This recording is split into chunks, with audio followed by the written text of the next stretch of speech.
What is my story? I kind of refer to my story as hope for parents who have prodigal children, because that's kind of exactly what I was. I was raised in the church.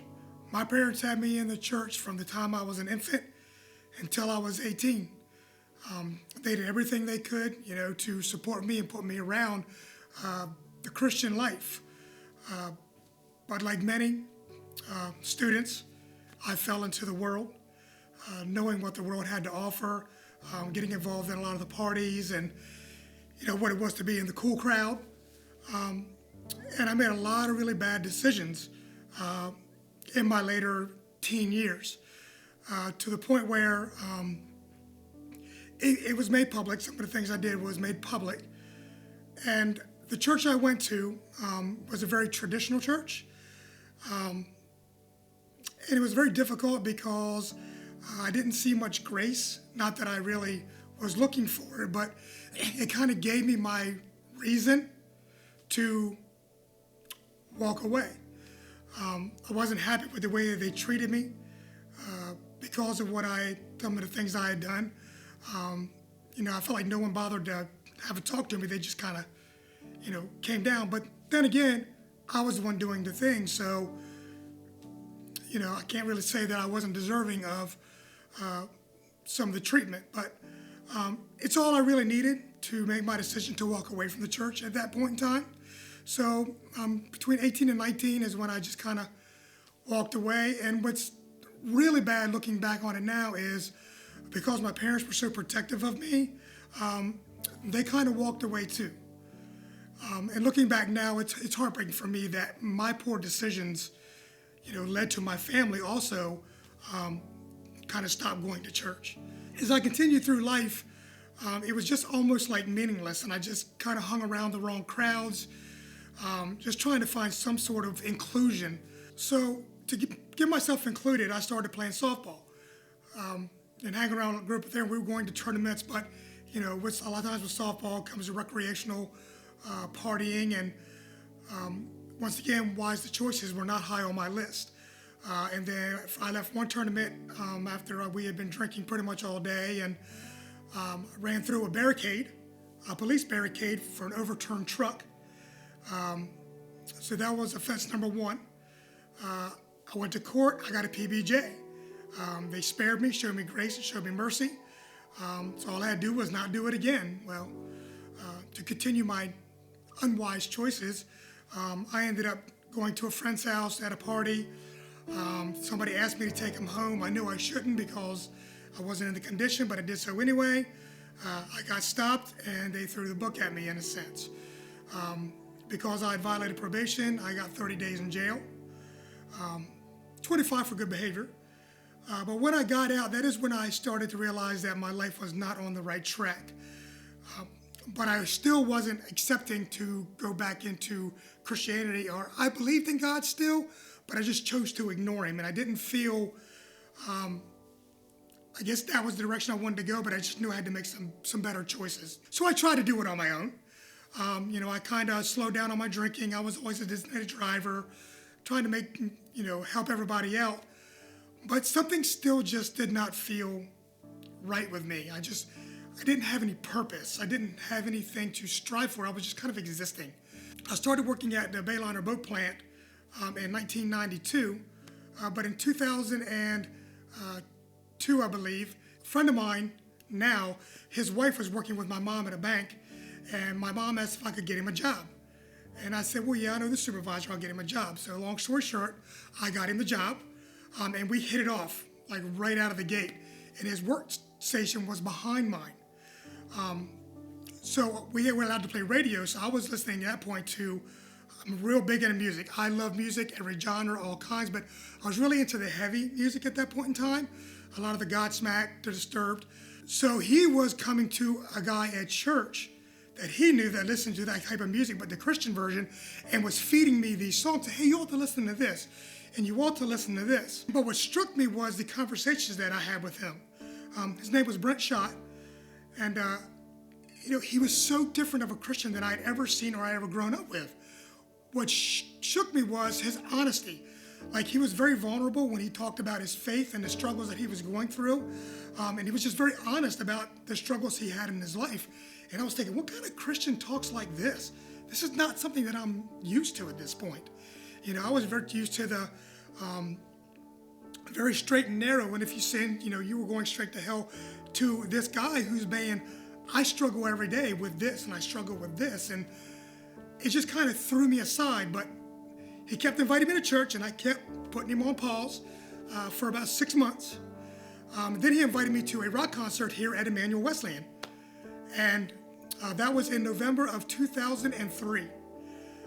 So I walked in the door and I came, and it was a great concert. I loved it. So then he invited me next Sunday, and I said, okay, I'll come on a Sunday morning. And I was just completely blown away. I was more so freaked out because I was used to a very traditional piano, acoustic guitar, that's it, hymns. I said, and when coming into the kind of worship that was here at Emmanuel, it really kind of threw me. But something told me that I needed to keep coming back. So I kept coming back. So in another sense, Bryan had talked to Pastor Mark. Pastor Mark was actually the youth pastor at the time. And he told Pastor Mark that I was into computers. So in the youth, they had transitioned from the overhead projector, that's old school, to PowerPoint. So Mark came to me and said, hey, I hear you're into computers. Would you like to come out in the youth and do the computers? And I said, sure, I'll do that. And that's kind of where it all started. That's when the life change really started to affect me. Getting involved with the youth kind of gave me a purpose, and it gave me a change of the change that I knew I needed to see, and that I wanted to help others be able to kind of see the change before they got to that point.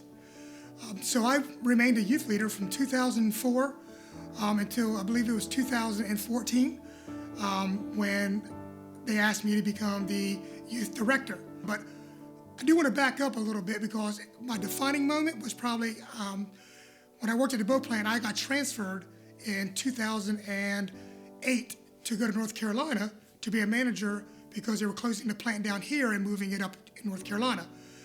So I went, and actually Brent went with me. His wife and his kids were going to move up in 6 months after school ended. But the crazy thing is once we got up there 6 months later is when he was called into ministry himself to be a youth pastor. And so that was always been his desire, it always been the thing he was striving for. So he left, and I was extremely bitter. It made me very angry. I felt God had taken away my root system. And, so now here I am in North Carolina. All my family is back in Maryland. He's now living in Delaware, and I'm here with no one.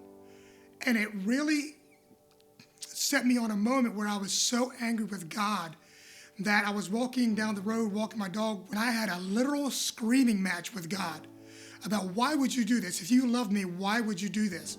Why would you take away everybody that I loved and I needed, I relied on? They talk about the still small voice. I could hear it as plain as day. He said, I've taken away your best friend. I've taken away your family. Who are you going to lean on now? Do you have enough faith to lean on just me? And it shook me. And that was the true defining moment of when I knew what it truly meant to be a Christian, is fully putting your faith on God. So I surrendered at that time. And I was there for another year. And I grew spiritually astronomically, I believe, just because I had to truly learn how to rely on Christ and just Christ. Without the support system around me, I had to find my own faith. Fast forward to 2014 when Pastor Mark asked me to be the youth director. I almost tried to run away again because I was terrified. Even though I'd been with the youth since 2004, I still felt that, I wasn't qualified. It wasn't me. But I went in full faith and took on that role for 4 years. And then in 2018, they asked me to transition to become the media director here doing all the media for the upstairs and for the main church. Took on that role. Then COVID hit. And of course, that changed the dynamics of everything. So once COVID hit is when they asked me to change my trajectory again and to become the online pastor, to help create and set up this online family because everything here had shut down.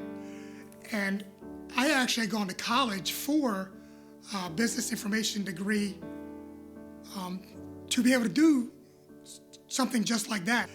So it's just funny how God kind of puts everything in motion to get me where I am today. Because looking back then, I never in a million years would have thought this is where I would have been, especially when I was in my teenage years. I led my small group on Monday, and one of the conversations we were is, how do you know that Christ lives in you? And part of the questioning was, you look at where you were and where you are now.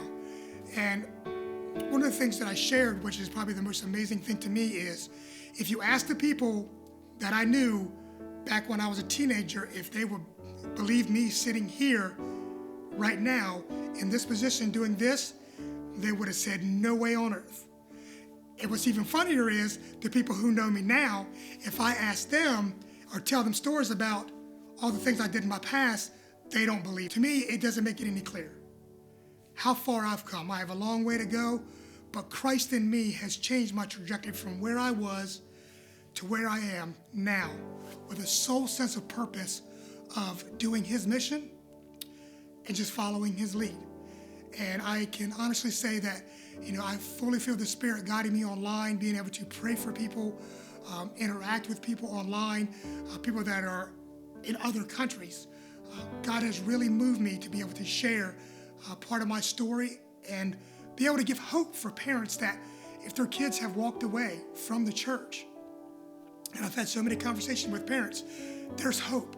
As long as you give them the foundation of Christ, even if they choose, we can't make them make wise choices. They have to make the choices on their own. But we can always give them the foundation that they need in order to be able to know how to come back if they have to or if they need to. And that's probably one of my biggest drives, because I love giving hope to parents who's struggling with their teenagers about decisions that they're making, saying, you've built the foundation, keep pushing the foundation of Christ, because when it all comes down and they know they're going to need, and they're going to need to cry out, they're going to know exactly who to cry out to. And for that, I am so thankful. And that's my story.